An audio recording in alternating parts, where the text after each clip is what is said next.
Welcome back to You Belong in the Room, a podcast from PowerShip.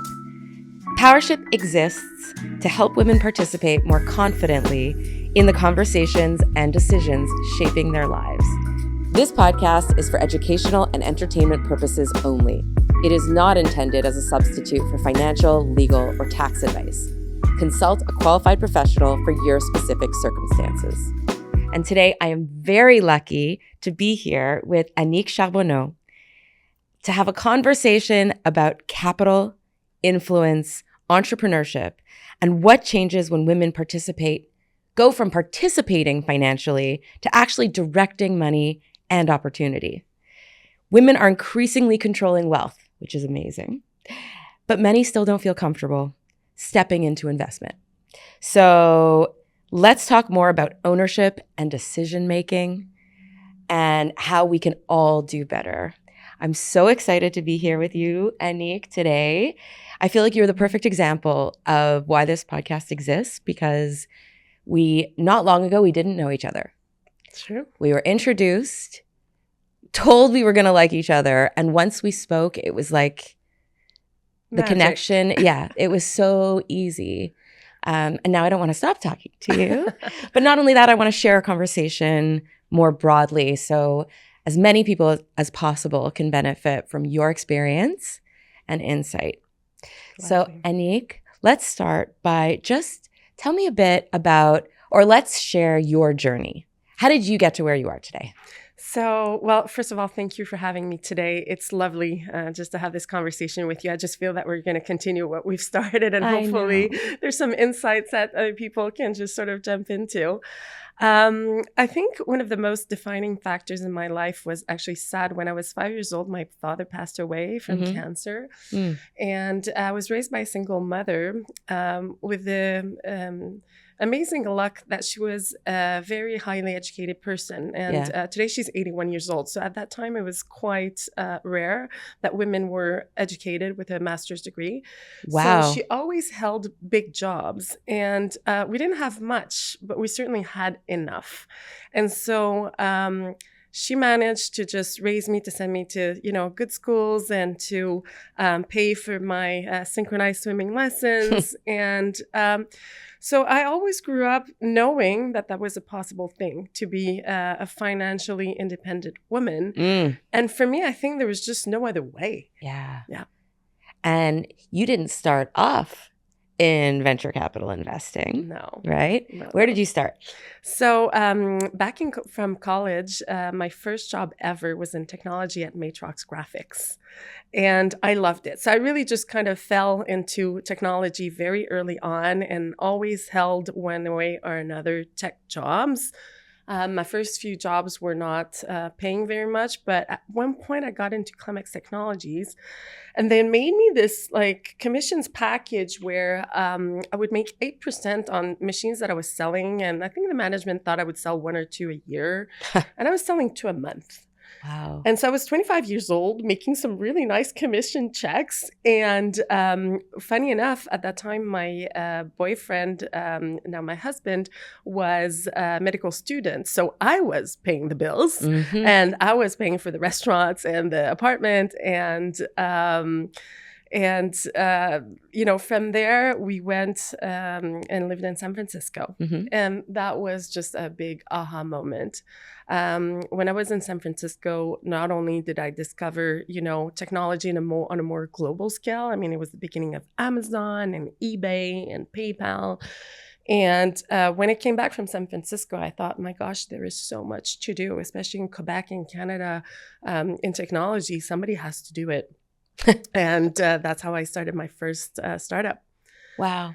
And so that first startup was one of the first e-commerce platforms in Canada. And I operated that for 5 years. Then I had my second venture, which was a city discovery app. Exited that in 2019. And sometimes you just need a bit of luck. What happened in 2020 was a pandemic. And so I sold a city discovery app platform right before the pandemic. And so I kind of was frustrated by the fact that I had tried to raise capital. I just thought it was tough. And I felt it was tougher for me. And I didn't know if it was just in my head or if it was any connection to reality.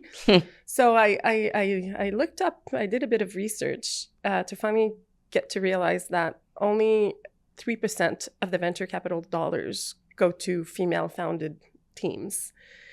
And I thought, okay, we have a problem here, because now today it's at least 30% of new tech companies that are co-founded by at least one woman. So I said, why is the gap? And I thought maybe that explains why it was so much tougher for me to raise capital. And I decided to tackle this problem. So I like to say that Accelia Capital, which is a venture capital fund, we raised $60 million to invest in innovative companies owned or led by women. Phenomenal. And I like to say this is my third startup. If you could point to a few things that made you capable at such a young age of thinking of ideas and going for it, really being an entrepreneur, I mean, all along. Yeah, I mean, it's a great question, because I think I was always an intrapreneur before I became an entrepreneur. Oh, describe that. But I didn't know I had that. So what's funny is that now I look at, Megan Dobson or Concordia John Molson, and there are now some entrepreneurial sort of curriculum at university. Yeah. When I was at university in the late 90s, that did not exist. Right. And so that was never taught to us women, right? It was never taught to us, like, you could actually go into venture and build something from scratch and like raise money. And like, that was never taught, right? But I remembered that when I was, within tech companies, whether it be Matrox or Clemex, I was always frustrated that it was never going fast enough for me. And even though I was successful, I was earning good money, but I always thought it was too slow. And so when I created my own businesses, that allowed me to go as fast as I wanted to. And I got to a point where I realized that my only brake to my velocity, or my desired velocity, was money. It was capital. Wow. That's very insightful. I mean, on two fronts. I think the first is how powerful it is to be an entrepreneur in terms of being able to change things and create things and improve processes and be creative. I mean, there's just so many incredible characteristics and things that it allows us to achieve. And secondly, the role that money plays in the process, and then solving for how to improve that process for women. No doubt. Capital, certainly in the business world, capital is key. There's two ways to get capital. Either, you bootstrap and you get to a point where you're generating enough revenue and profits that you can reinvest. Yeah. And another great way is to go raise money, right? Yeah. And I mean, we talk a lot about how money is power. Yeah. And you're talking about it at I don't know if it's a higher level, but certainly at the more kind of institutional, corporate level, money is also power. True. And also, I speak of it also as an ex-entrepreneur, now funding entrepreneurs. So to me, that's key as well. And I think you make a great distinction about what my job entails, is that I sort of have two clients, right? I have the institutional investors that are my LPs, that's limited partners. That's the only investors that, pour millions into my fund for me to be able then to redeploy this money. And my second client is my founder, right? Yeah. I'm there to help them create value and to help them succeed. And so really there's sort of two polar opposites, but I have to manage both well, because one without the other does not exist. Right. Yeah. Right. It's amazing. And like you say, there's so much room to improve and to take what you're doing. And I mean, is it one of the first funds that exists like its kind in Quebec? In Quebec, definitely the only one. In Canada, there are a few others, and I'd like to name them because we collaborate well. One of them is BDC Thrive Fund, which is, I believe, is $500 million for female entrepreneurs. There's Stand-Up Ventures, the 51. There's Sandpiper. But what's exceptional, or what I'm most proud of by having raised $60 million for this fund, is that It's sort of a record-breaking first-time fund amount. That's all sectors, all confounded. So not just for a female fund, it's a first-time fund, altogether. That's one of the record-breaking amounts for a first fund. So I'm super proud of that. So it's not just because we're women that we raised less. We actually raised more than all the other guys doing their first fund. So I'm kind of proud of that. Good. And you should be. Yeah. And I like your point, because I think, in this space, we are a team, right? All of us that are trying to improve, create, enhance financial awareness, financial capacity, financial success. For women in generally, we're all on the same team.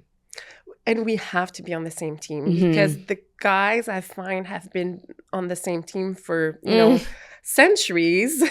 And for us, it's sort of a new sport for us women to be savvy at investment, whether it's for ourselves or into other types of asset classes. I was having a lunch yesterday with a lovely lady who was telling me, I love investing in the private asset class, but nobody else knows it actually exists, and so I think we need to help one another out, both in terms of knowledge, but also in terms of sometimes syndicating deals, so that we can get that money out there and create those performance, Yeah. So absolutely. Yeah. And I think working as a team allows, there's so many ways. Obviously, I work at the end of trying to just educate, empower women around knowing what their financial situation is, right? And further down that spectrum is private investment. And it is really interesting. And the goal is that we're all participating in an informed and successful way across the spectrum. So there you go. And when that happens, I think that the entire society benefits from it. Oh, yes. Because it's well known that women tend to invest wisely and or use, profits from investment wisely as well. We're good at philanthropy. So there's so much more we could do if we only were more involved into investing, period. Because then the rewards is not just for us, it's for entire communities. Yes. And I also want to point out that as women, the taboo around money, first of all, we haven't had the independence and ability to really interact with money for that long, right? It's like the 70s that we could. It's very new. It's still very new and still quite taboo. And we talked about the book Strangers, so I'm going to bring it up right away to say that it's such a good example of a very common experience, circumstance that still exists. Yeah. No, for sure. And I'm just going to name the book by Bell Burden. Yeah. It was sort of transformational for me even just to read it. And essentially, it's a lawyer who is married, who stays home. And in the end, she does get a divorce. And it's complicated because she wasn't on top of her financial affairs enough. She ends up being fine. But what that teaches us is that none of us are immune to maybe, some financial strains.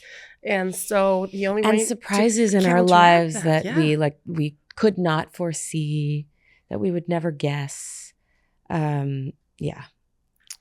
So I think we have to get better at that collectively. I think there's something really exciting too that's coming, and I think more and more firms are realizing that there's going to be a generational wealth transfer. Yes, and I'm going to talk about this because it's literally in the next 10 to 15 years, it's going to be trillions of dollars transferring into the hands of women. And why? One of the reasons it's actually quite funny is that women outlive men, and so women who are married to wealthy men will inherit and will become, the sort of fiduciaries of this wealth. In the same time, the same token, women are accumulating more wealth because they're more educated. Now they've entered the workforce. They're earning good money. They're doing their own investments. So this is happening at the same time. Yeah. So I always tell investment firms, if you think about this now, you will put things into place to attract those women who will have those trillions of dollars soon. 100%. And what I like to say to women is, let's not wait. Yes. Like, don't wait until you don't even now. Exactly know what you're going to do with it.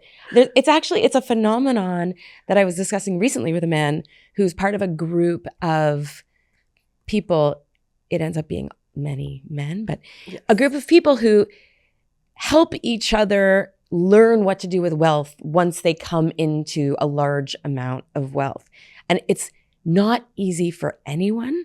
So the earlier we can start to feel comfortable, to get educated, to know what our options are, to discuss it more freely and openly, the better we'll all do. And the more prepared we'll be. I think it comes back to what you said before. We need to stop this taboo. Yes. Talking about money is not taboo. It's healthy. Yeah. And it's so important. And to be educated about this is good for us and for our families and for, everybody or anybody that we can influence this way. Yeah. And for society and the world. There you go. Yeah. Because we know we will manage this money well and we will reinvest it into the community. So I think, to my fellow sisters and friends and daughters, let's stop this money taboo right now. Yes. Yeah. Yes, absolutely. And what's so exciting about what you're doing is not only are you working to get the capital into female founders' hands, but you are seeing all these exciting companies and ideas that are out there, and you're helping these founders kind of bring their ideas and help them succeed. So let's talk about your day-to-day. Yeah. So my day-to-day, like I said, I have sort of two hats. One of them is managing my firm. Yes. I have a partner, Christine Beaubien. We co-manage the firm. But that in it by itself, it's 7 people. And it's a lot of reporting to the LPs, to the institutional investors. So that in itself is almost a full-time job. And my other full-time job is to invest in those amazing companies, is to find them, to foster them, to develop relationships with them. And I'm just going to name one today. And there's so many that are doing well, Omi Labs, LE Health. But I want to talk to you about Haylist because 2 years ago, Vicky Boudreau, she's a wonderful entrepreneur. She came to see me and she had this idea to connect brands with nano influencers. And she said, this is the future of influencer marketing. And I said, I get it. I'll fund you. We'll make this happen. And we helped her raise, we actually led her round of 1.5 million. But back then it was so hard to find other investors who got it. So thankfully, Investissement Québec was there and there were a few amazing angel investors that saw what I saw. And, she oversubscribed that round, but she had to be scrappy about it. It was tough. And funny enough, we're 2 years later, and the valuation on her company has doubled. She has tripled her sales. Now she has customers, marquee customers everywhere in North America, perhaps maybe now even Europe. And now everybody wants to fund her. So I think the lesson there is that if we hadn't had this at Accelia, this sort of filter that we want to invest in female founders, maybe Vicky would have never got her first pre-seed round done. And so, but today, obviously, she's creating value. She already has, customers outside of Quebec and Canada. So obviously, and she's definitely found her product market fit. So this is an example of success that I like to tell, just because it also goes with the fact that 2 years ago, it was hard for her to get that round together. Yeah. So. Yeah. I think I've heard her speak. Yeah, she's amazing. She's such a great speaker. Yeah, and it's such a great idea. She's inspiring. Yeah. So what are the characteristics, like when you first met her, what did you see in her? What do you look for in founders? So it's always grit. And she had that in spades, she had a ton of it. Because the thing is, at the end of the day, you can have the best idea and the greatest technology in the world, but you have to find someone to buy it. Yes. You're not a business until, you've had your first customer actually pay money to buy your technology or your product. And what I saw in Vicky was just a savviness. And it's the same, I would say, with, and I'm going to name a few, Marina at Ellie and Rachel at Omi. It's just a sort of grit that will make it work no matter what, and we'll figure it out. And they do. So it's really amazing to see. Yeah. That's so interesting. So how many founders, walk me through what's your filtering process? Okay, so our first filter obviously is, female owned or led. Yeah. So that's our first filter. And just to give you an idea of numbers, we see about 150 companies per trimester. Wow. Out of that, we'll invest in one or two. Wow. And so as a team, and I will not say I here because it's truly a team effort at Accelia, between the 7 wonderful people that were within our firm, our job is to get fast at funneling this. Yeah. So out of the 150, which 10 are we going to spend time on to invest in one or two? And so I think that the bulk of our success or the bulk of our hard work is really that funnel. It's taking those 150 and saying, okay, we're going to spend time on those 10 because, we see an interesting product, we see attraction, we see a global potential market. And then the due diligence starts. And then there's a few more that are not going to work out because maybe their corporate structure just doesn't work for, accepting venture capital, or sometimes it's just that maybe some of the customers they thought they were going to sign aren't signed yet. So we need to postpone the investment until those customers or this early traction is actually proven. Yeah. So there's a bunch of reasons, but really at the end of the day, we back people. This is what we do. Wow. Yeah. And how long does it take you to make those decisions? Like, is it more of like a rational, you're filling out a spreadsheet? Or what role does like your gut, your instinct play? So I love this question because we actually hosted founder dinner a few weeks ago. And what was so exciting about, putting those founders together is that the interconnections sparked so many more, business relationships among themselves. And it was beautiful to see. And I gave a short speech at that dinner where I said, great ideas never came out of spreadsheets. Great ideas come from hard work and late nights and tough pivots and constant problem solving. Yeah. And I would say it's the same thing about investing. Yes, we have spreadsheets. It's part of our job. We need to analyze cap tables and, potential exits and whatnot. But what I've learned in the line of work that I do is that most of the time, success will not come out of what we predicted, very rarely. And, it's always the exciting pivot or the next idea that's going to make this company successful.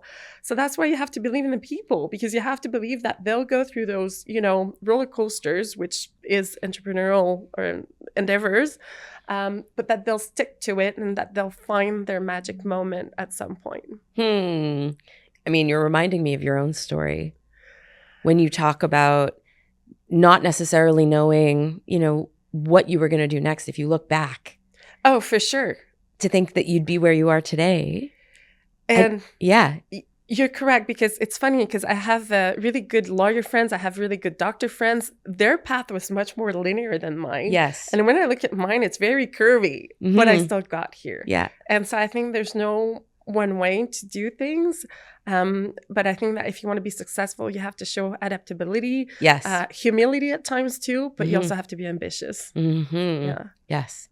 I mean, 100%. I think the adaptability point, and having resilience and grit, that's all.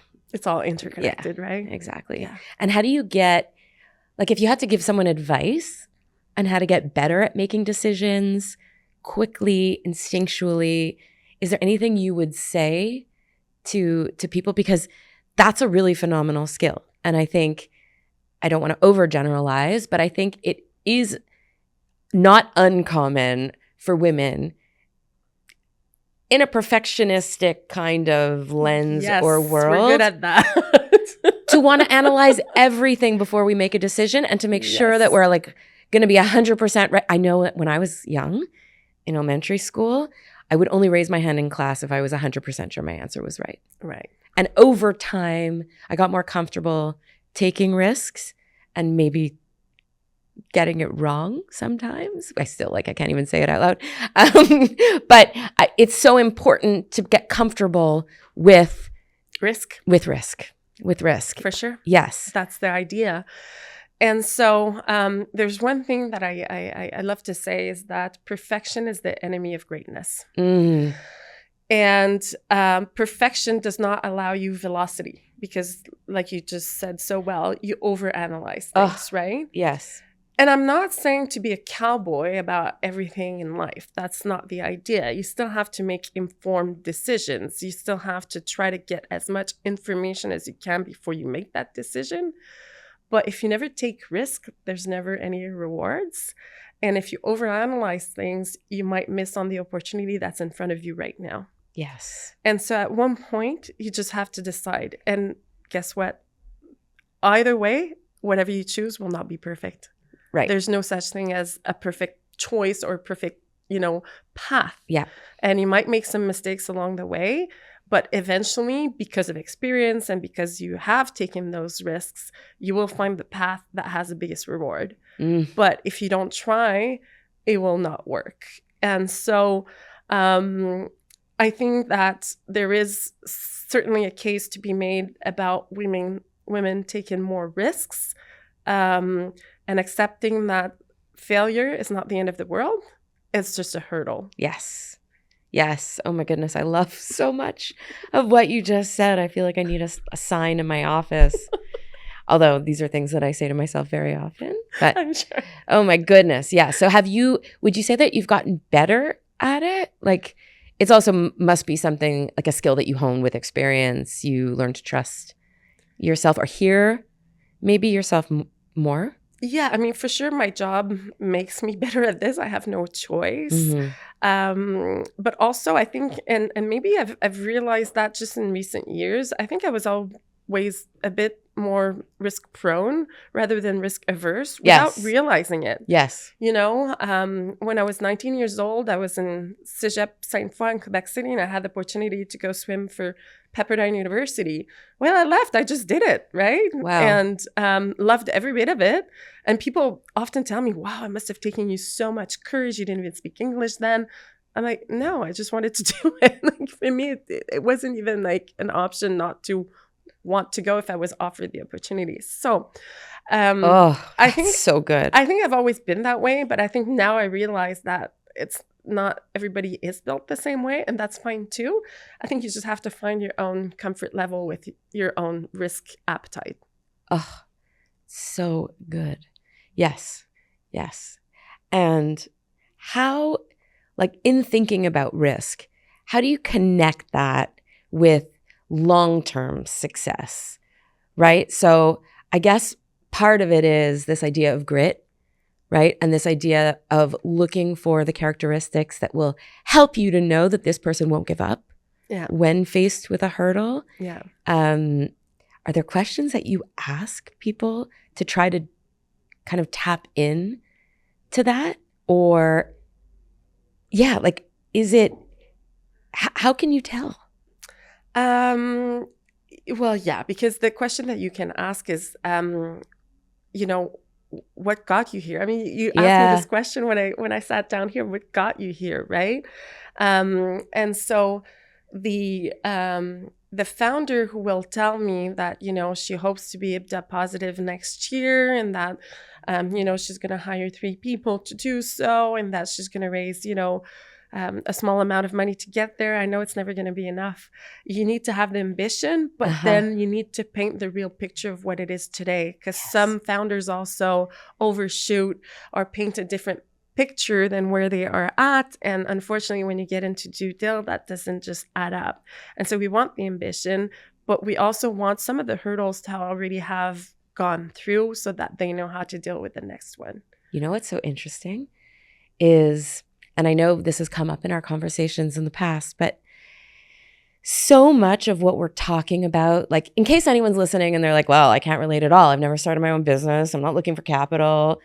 I think so much of what we're talking about also lends itself to success in life. Oh, for sure. Right? Yeah. When I think about relationships, marriage, anything that we try to do, I mean, life comes with hurdles. Yeah. Oh, for sure. No doubt. Yes. So much of what you're saying, I think we can all learn from and try to do better at, so that we are comfortable taking risks, going for what we want, persevering.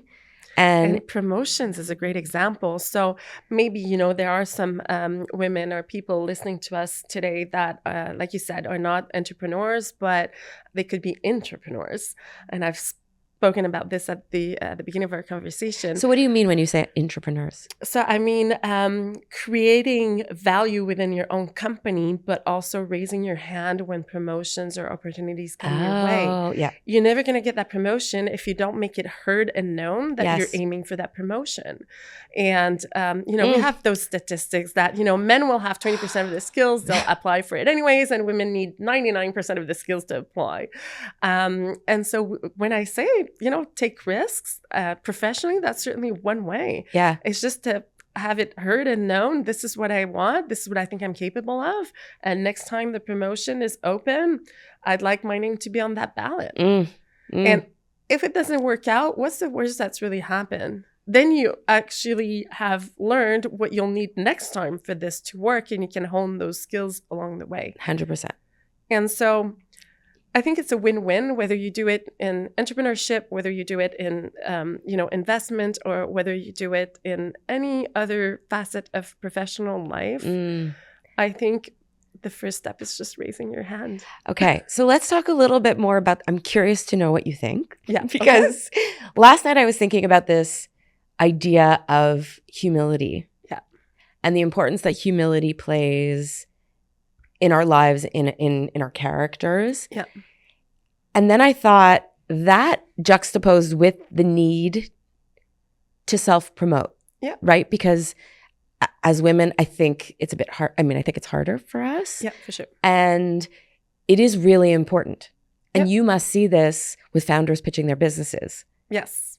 So what are your thoughts on the importance of these two things that are kind of, you know, in tension, right?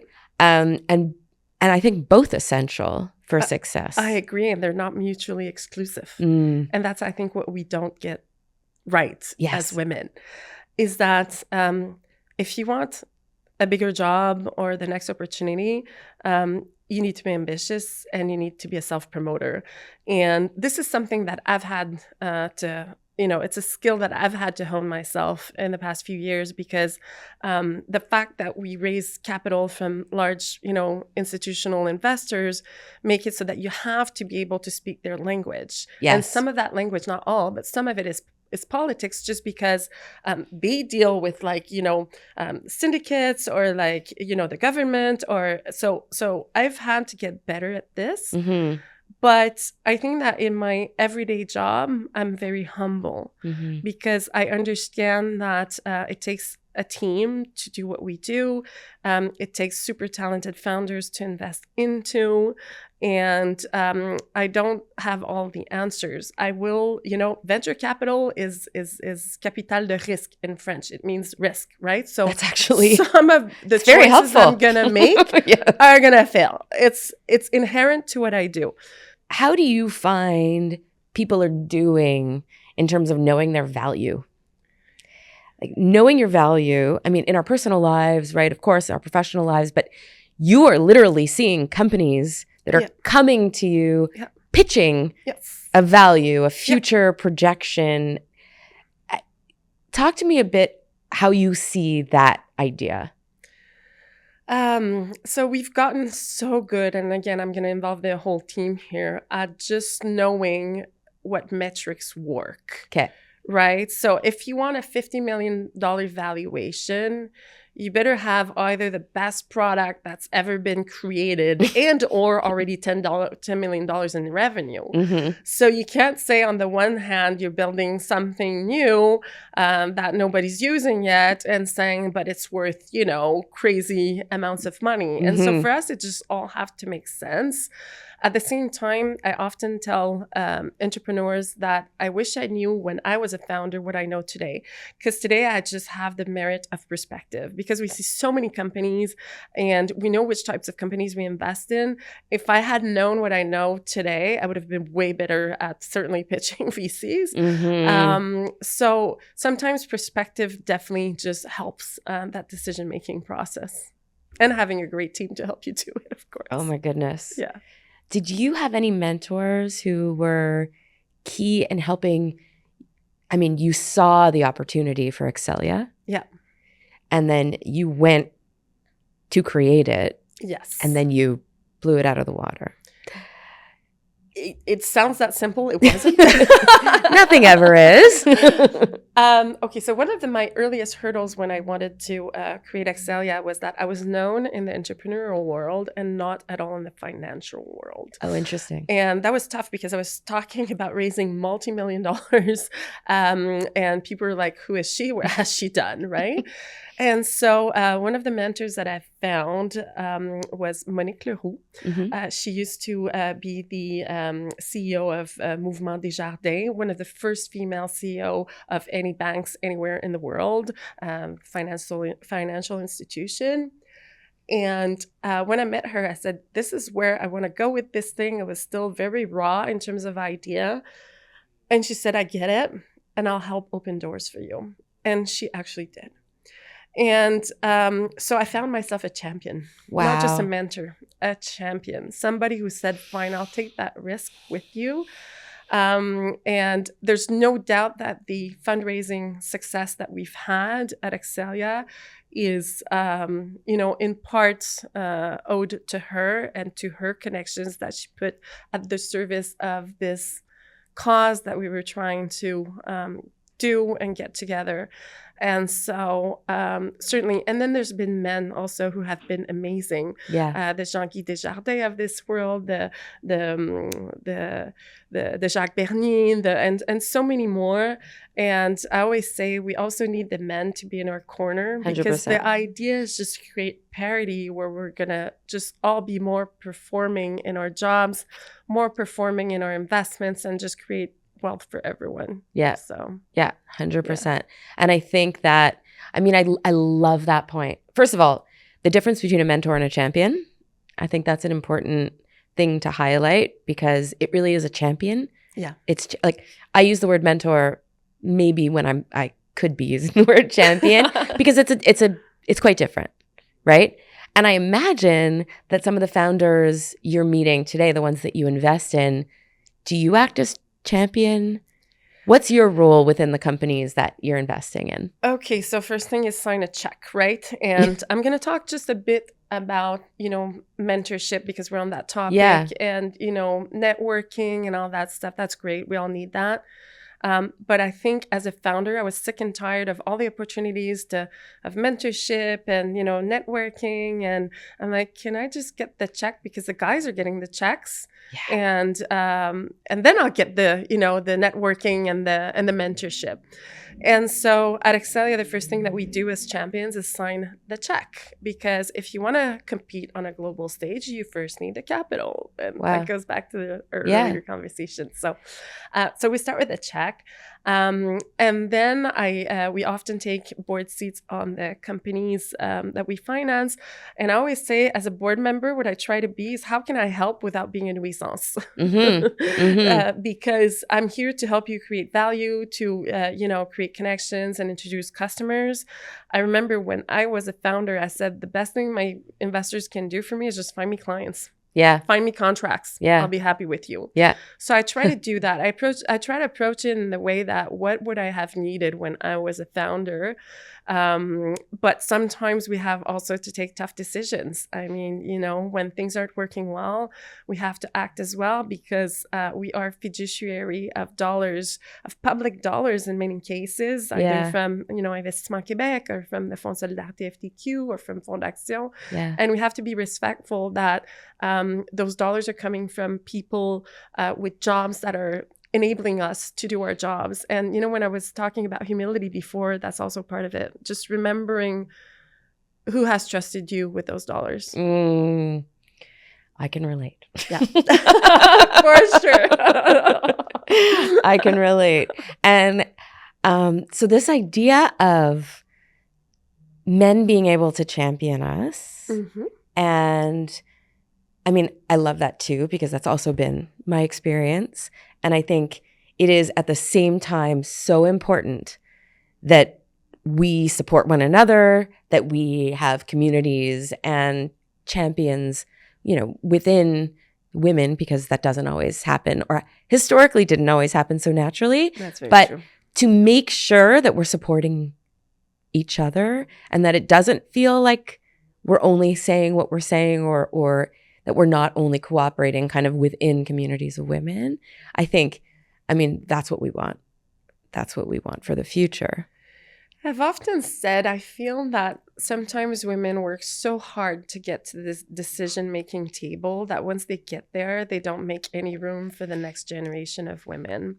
And that's really sad, because if we look at, boards today, even public boards, women are still underrepresented. Mm-hmm. And so oftentimes when I do speeches, I've had the opportunity to speak at the McGill Dobson Center.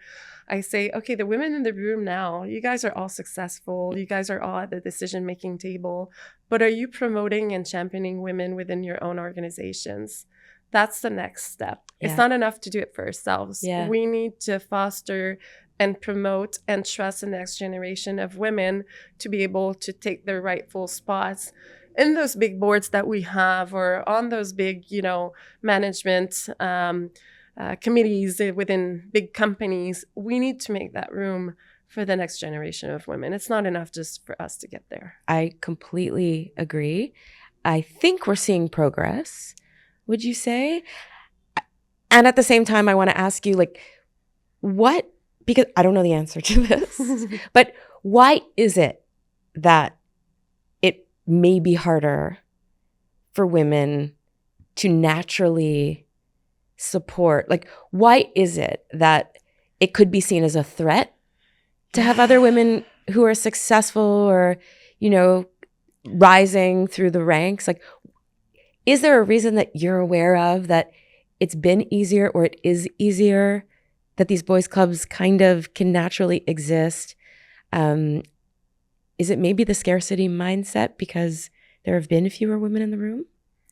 I think it's all of those things. I think it might just be also DNA that we've had to fight for, for partners, and because not so long ago, we didn't even have the right to open a bank account without a husband's signature. So to be secure financially, you had to have a husband. It's crazy when you think about it, right? And that was not that long ago, maybe 50 years ago. And so, once we got that freedom, we wanted to, or maybe our mothers or aunts wanted to own or earn or, keep that freedom to themselves. Yeah. And it might be part of the answer. I think for sure scarcity, but there's no reason, because women are 50 to 51% of the population. We have 40 million people in Canada. Boards are 10 to 12 people. Don't tell me you can't find 6 amazingly qualified women for those roles. And so I think we're part of both the problem and the solution. Yeah. Love this. So you're making me think of a question which I don't think we've discussed before, but maybe we have. And that is, do you ever feel like, because you're focusing on female founders or female-led businesses, that you are somehow not getting access? Your pool of potential success is smaller or more restricted? Nope. Right. I don't. And that was the thing when we started fundraising Accelia it's already 6 years now ago. We were told, are you sure you're going to have the deal flow? Funny enough, when you look for them, you find them. Yeah. And so now we have, we've completed 16 transactions in our portfolio, 2 exits. So now we have 14 active ones. We're probably going to add 4 or 5 more till the end of the year. So I don't buy that anymore. Yeah. We're proof that this is not true. Yeah. And so, because I think that's always the argument. Yeah. Right? It always was the we just want the best. Yeah. And the women are not there. We tried. Yeah. Yeah. You didn't try hard enough. I think that in the end, what you're doing is what's necessary to truly shift the dynamic in that questioning or that line of thinking. There's no reason anymore. And actually what we're trying to do also at Accelia is to prove that because we invest in diversity, that we're going to get better performance because of it. Yes. We're still in the early days of the fund. We're year 5. We're starting to see some amazing stories. I just named a few earlier. So I think we're going to be able to achieve that. Mm-hmm. And what's great is that all the other funds, most of them anyways, their only thesis is I'm going to bring you back money. I'm saying I'm going to bring you back money and we're going to do good doing so. Yes. So, yes. Yeah. And to that point, when you think of more capital getting into the hands of women or female-owned, founded, led businesses, how do you see the difference? Like when you think about the impact that you're creating, how do you see that practically speaking in society? What improves? So first of all, those female founders we invest in are super savvy with their money. They make that capital last and they know how to manage it until the next round. And I'm pretty impressed with what I've seen so far. And again, I don't want to generalize because we have amazing male founders who do the same. Yes, we just don't want to generalize. The other thing is I love the fact that the amazing female founders that we've champion here at Accelia are sort of paying it forward already, by doing, talks and speeches about, telling the young women who might have never thought about, launching a business, to just go for it. Yeah. And so we're creating new models. And I think the whole idea here is to create a flywheel, right? And so if I'm a woman investing in more women, those women will have successful exits. They will become wealthy. They will invest in the next generation of women who will. So then the flywheel starts turning faster and faster. And that's how we create more wealth. And everybody wins. Yes. And you're making me think of 2 points. One, which is, I think women interact more with money and have more financial knowledge than they even realize. Like the way that we traditionally think of financial knowledge or finance doesn't necessarily account for the day-to-day thinking about money and how similar or useful just what we're already doing is to take to the next level and come up with an idea and start a business. Like entrepreneurship is much more accessible, I think, than we might traditionally imagine as women? For sure. First of all, I think there's never ever been so much capital available for women entrepreneurs who want to start. And venture capital might not be, the right answer for all types of businesses. Venture capital is very specific. It has to be tech. It has to be global market. But banks now have, amazing programs for female entrepreneurs. We have the National Bank here sponsoring Accelia. And so I think that capital is available. So for the ones that do want to start a business, I think it's easier than ever, for sure. Yeah. Annick, you come across as someone who is managing your time and all of your obligations and responsibilities with a certain level of ease. Yet I know that it is a major deal what you're doing in general and on a day-to-day basis. Could you describe a little, how do you structure your day? What are some of the things that make up your daily schedule? Yeah, so gladly. I would say I wake up early. I'm an early riser, 6:30.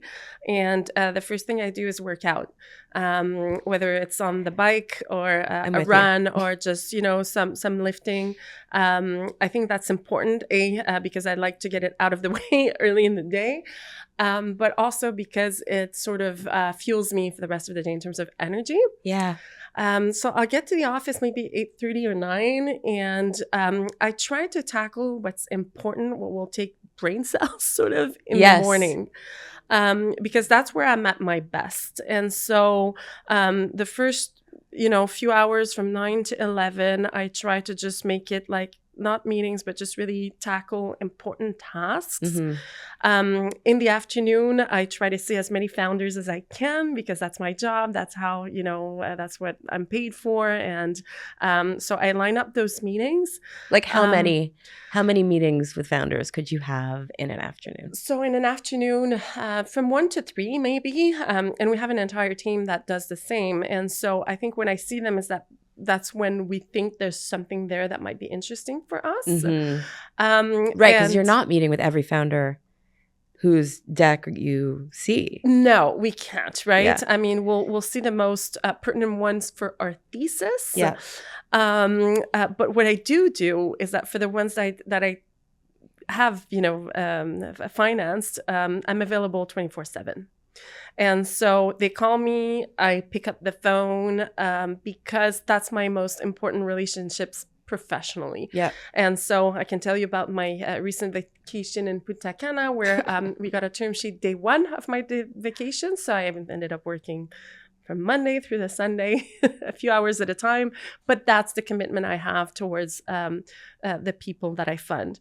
And I'll try to keep the admin, the lower intensity stuff towards the end of the day. Yeah. And most often, and my daughters will testify to this, I have cocktails at night to go to, event networking. And that's also important. You have to show up for that as well. Yeah.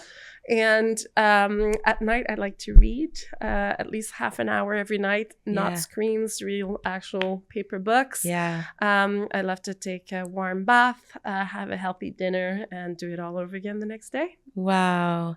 And I just want to double click on one of the things you were talking about in asking you, as far as how long you use for each of your tasks. Yeah. How do you determine, and how difficult is it to change, from one meeting to another meeting, from one task to another? Do you have any tricks in terms of keeping up the pace? I do it very quickly. And so to answer your question, and it's an interesting question, I separate my day by 30 minutes. And so it's sort of like 30-minute blocks. And so, admin work is 30 minutes, but talking to founders, 30 minutes. Wow. And I find that sort of breaks it down into more manageable tasks. Yeah. Same for workout. You can get a great workout in 30 minutes. Yeah. It's better if you have an hour, but if you're going to do Absolutely. anything, do 30 minutes, Yeah. right? And so 30 minutes work really well for me because I find it's enough to get things done, but it's not long enough that you don't want to get to it. So even the unfortunate tasks that you have to do, like in my case, reporting or admin work, it has to get done. So in 30-minute increments, that works well for me. That's so interesting. Yeah. Because it also makes you focus. It makes you focus. It can go really quickly. Minutes. Yeah. And when it comes time to declutter at home or whatnot, I actually put a timer so that it just gets done, right? Yeah. And so 30 minutes, but I can switch really, really fast. Wow. Yeah. Yeah, that's very helpful. Yeah. I know that the last time we had this conversation, you gave me a lot of food for thought in terms of just scheduling my day somewhat more succinctly because, as we all know, I like to talk. So. But I've found that even within my team, when they say, we have weekly team meetings at 10 a.m. on Tuesday, and I say no more than an hour. Yeah. And everybody's like, it's too fast. We have too much to cover. It's an hour and we'll get it done. And whatever we can't get done means that it's just not within our priorities. It doesn't mean that we can't talk about it offline, but that's the limit. And you'd be amazed what you can accomplish in actually half an hour most of the time. Yeah. Yeah. Especially if everyone's coming to the meeting prepared. I think that's another piece, right? Very true. It does put pressure on those around you and who you're working with to know that this is how much of your time that they're getting. No doubt. And if we can't solve something in 5 minutes, then it should be part of a team meeting. It should be, set separately as an offline other meeting. But again, if you can break this down, you never get sort of that fatigue. So at the end of the day, you've created some space for everything that's important. And what's not important does not get overdue time.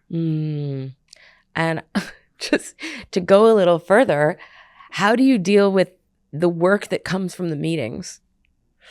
I delegate really, really well. Yeah. Again, if it's something that I can't tackle in half an hour, then it means that somebody else has to help me do it. Mm-hmm. Somebody within the team that has just a bit more time than I do. Yeah. Because I have all those managerial also responsibilities that take time. Yeah. I can't do everything else that my team is doing. And so that's where delegation is super important. And then, and for the younger generation that's just entering the workforce, then it's really prioritizing what is going to create an impact in your job, which tasks are most important so that A, you shine, and B, that your competence is acknowledged because you're spending your time on the right things. Yeah. I mean, it sounds like you have very good leadership managerial skills in addition to obviously everything you need to be doing what you're doing. Thank you for saying that. You'd have to ask my team, but I hope they think so. No, but it's true that being able to delegate and empower and create a great team to support you or to work with is key. It's empowering them, and that's liberating me. So everybody wins, right? Yeah. If the more junior employees have tasks to deal with by themselves, with always oversight, of course, that empowers them. And next time they'll be able to take on more. And meanwhile, those tasks I don't have to take care of, so I can concentrate on the stuff that matters, such as fundraising my next fund. Yeah. So. And I'm sure it enhances engagement.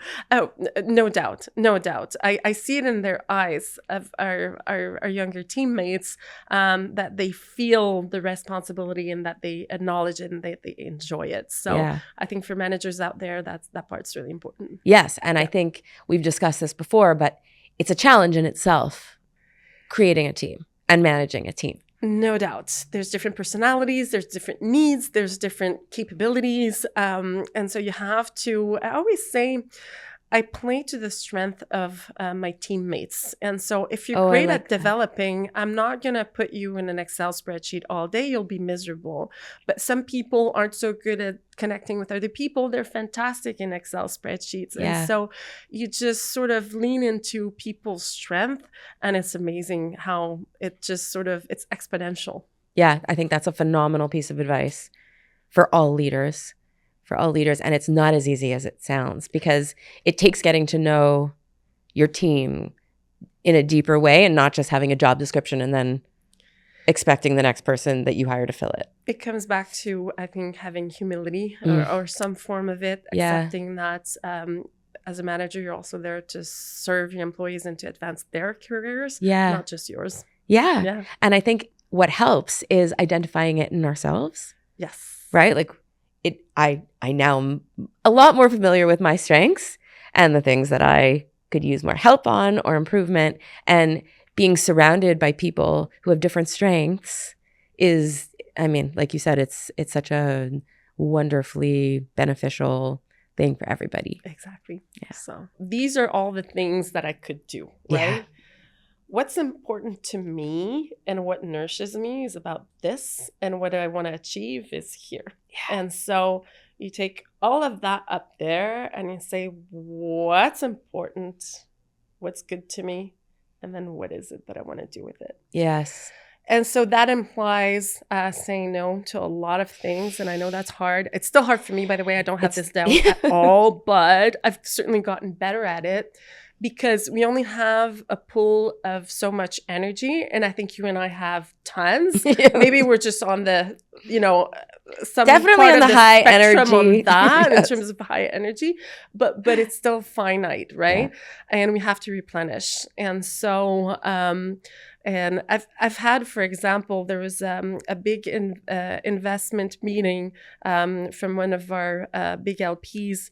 It was an evening I was supposed to go to, and I was actually looking forward to it. And at the same time, it was my best friend's birthday dinner, and my best friend had just separated recently. So I just decided to prioritize. I just decided to go where mattered most to me. And so, I missed a big, investor LP event. But my soul was fed by that dinner that we went to together with other wonderful women. And so that's kind of prioritizing also not just what advances your career, but what also nourishes you and how you take care of people around you. Because at one point when you will be down, you want your family and friends to be there for you. But for that, you have to create room and space for them as well. And most importantly, you have to create space for yourself. Oh, and I love it. That's really hard. Yeah. But sometimes that implies on Wednesday mornings to wake up at 5:30 in the morning, to be on my bike at 7 at MA. It sure does. It sure does. And I could relate to that too. Yeah. But I'm curious to know, like, were you always so good at knowing? Because part of being able to prioritize is being able to know what your values are and what your priority is. Yeah. And the should voice, or like the, you know, what would other people expect from, like, all the competing interests or competing priorities that could exist can take away from us being able to tell our personal ones. Yeah, so for sure. Is it something that you were always good at, or is that something that you've gotten better at over time? No, I think it comes to, no, it's certainly a learned skill. There's no doubt about that. At the same time, I would sort of go in the same line as the imposter syndrome. You know, people ask me often, do you just not have the imposter syndrome? I'm like, no, I have it. I just get over it. Yes. And it's the same thing for wanting to please, right? Of course, I want to please everybody. I can't. I know that. And so I'm going to have to choose whom I please, and whom I please is the people that matter around me and the causes that I want to give my time to. Yes. And the rest, unfortunately, has to fit in the maybe. And the maybe sometimes becomes a no. Yeah. Yeah. You're making me think that often my kids, this is a funny thing, but sometimes my kids ask me a question and I say maybe. Yeah. Right? And I have been with other mothers and kids where the kids say, whenever my mother says maybe, it's always yes. And my kids are like, no, it's usually or often she actually means no. But sometimes I want to see, right? But I think that's very, very interesting, because all these tendencies that we have that are hard. Yes. The people pleasing, the not wanting to disappoint, the setting boundaries, the imposter syndrome. I love your point that the idea is not for them to not exist. Right. Because it will, right? It's in it. So you just have to get over it. And it's also part of the growth and the risk taking. And I mean, there is no way to, and I think that our abilities and our needs, our priorities evolve. Like I was saying to you before, I am consistently having to kind of push back or reevaluate all of these things in order to get closer and closer to what feels like my priorities, or what feels like is most feeding, nourishing me. And I know you must be in a very similar situation. For sure. And it's constantly evolving. So it's okay not to get it right the first time. I mean, there are some weeks, this is one of the weeks where I'm like, how am I going to get it all done? And so we do get stretched, even with the best of intentions. The idea is just to say, yes, I want to please, but I'm not going to be able to achieve that. Yeah. And so where do I go from there? What's important to me? Yes. Yeah. And I think that once we have erred on the side of pleasing and felt kind of the disappointment we end up feeling in ourselves. That's so well said. Right? Yeah. In the longer term, let's say, then it helps us not do it again and again and again.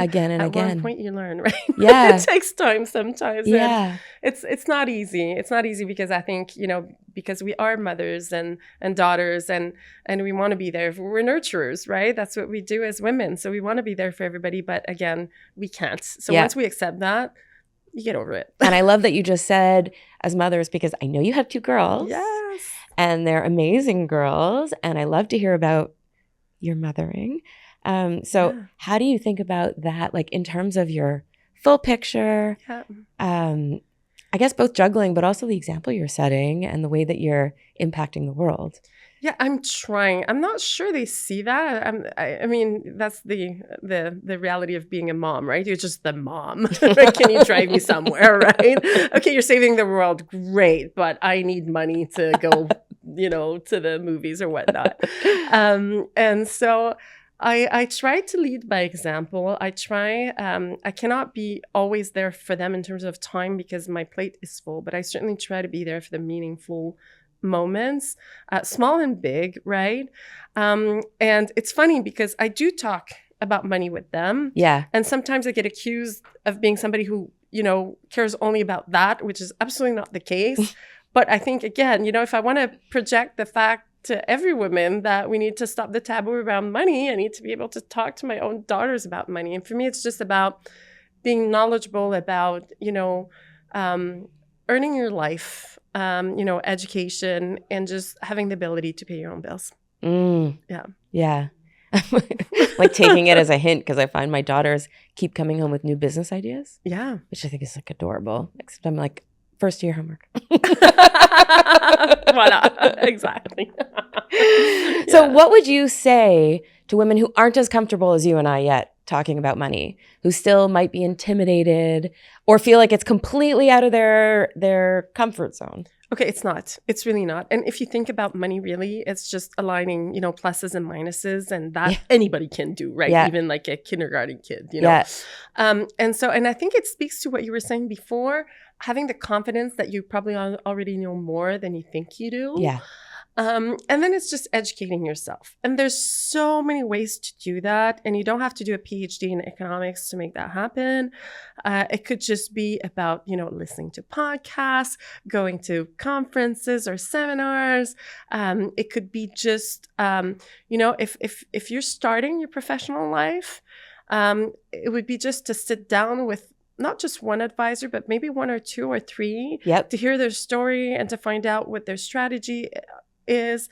And at one point you will find your own sort of product market fit about works for you. Yes. You might have, like, I'm tolerant to risk. So I've always loved growth. I'm an investor in my own fund, but that's me. For somebody else, it might just be bonds that they're interested in, and that's fine. But at least know what bonds are. Yes, and know what you're leaving on the table if you're only investing in bonds. Exactly. Yes, that's very true. But what I'm saying is that you should start by at least knowing what bonds are. 100% and asking questions. Yes. And even AI now, it makes it like...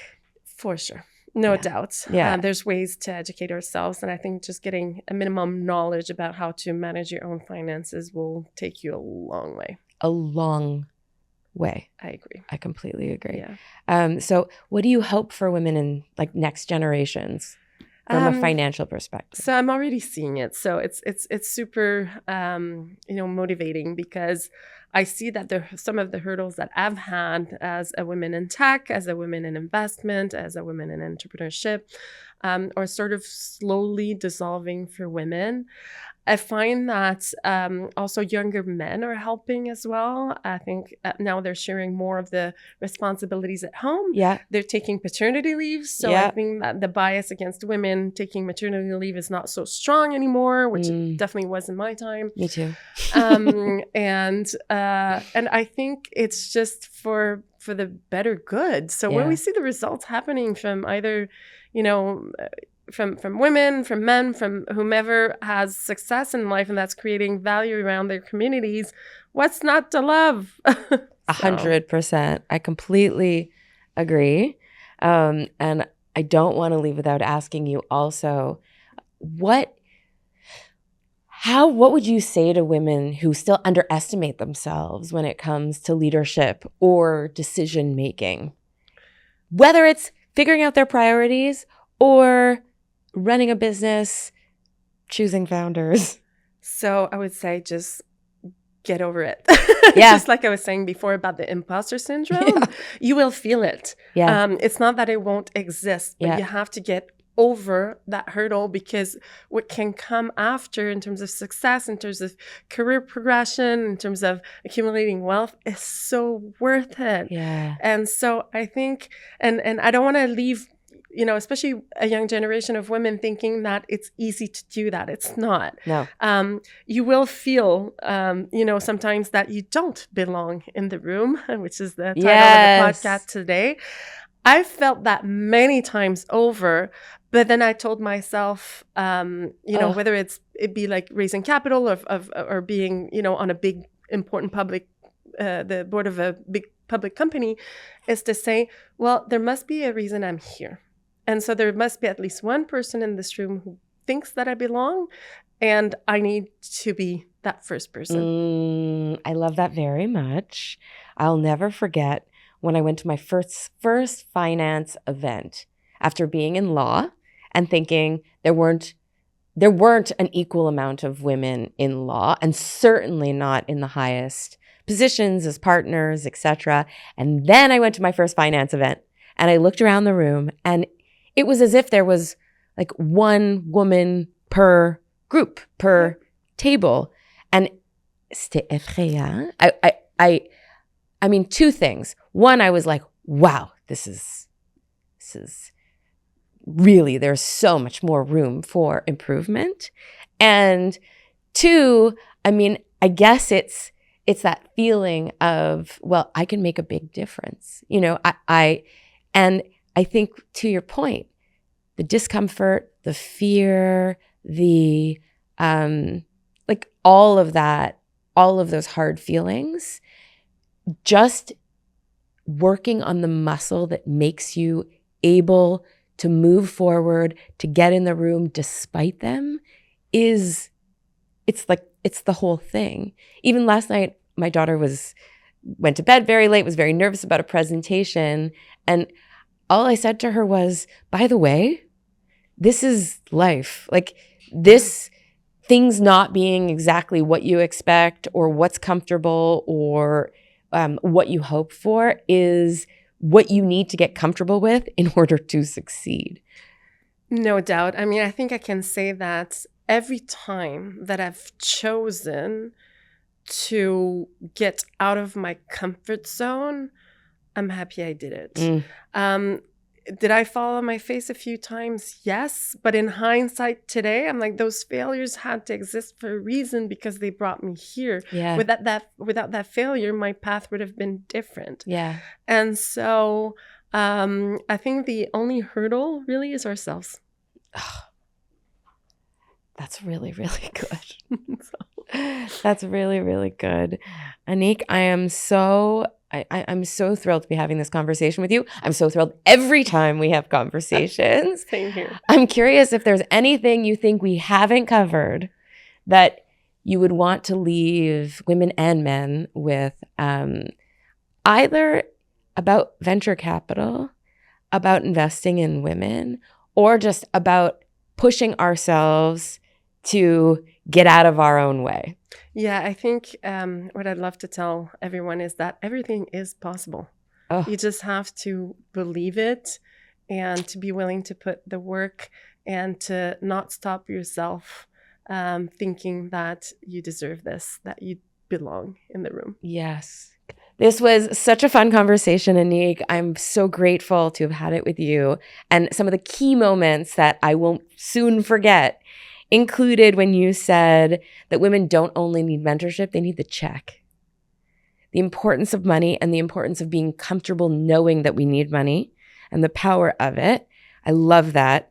Capital determines what gets built. So who controls it and what we do with it, super important. And you learn quickly what nourishes you and what drains you. That is a superpower. I hope everybody appreciated the conversation today about capital and power, financial participation, and the confidence that comes through action. Thank you so much for joining us. Thank you for being here. If this conversation resonated, please feel free to share it with someone you know would benefit. And if you subscribe or follow the podcast, then you will get access to all the new episodes as they come out. Feel free to check out the website, powershipcollective.com, for more information about the symposium. Follow us on Instagram at Powership Collective. And I'm so excited to continue. Thanks for being here. You belong in the room.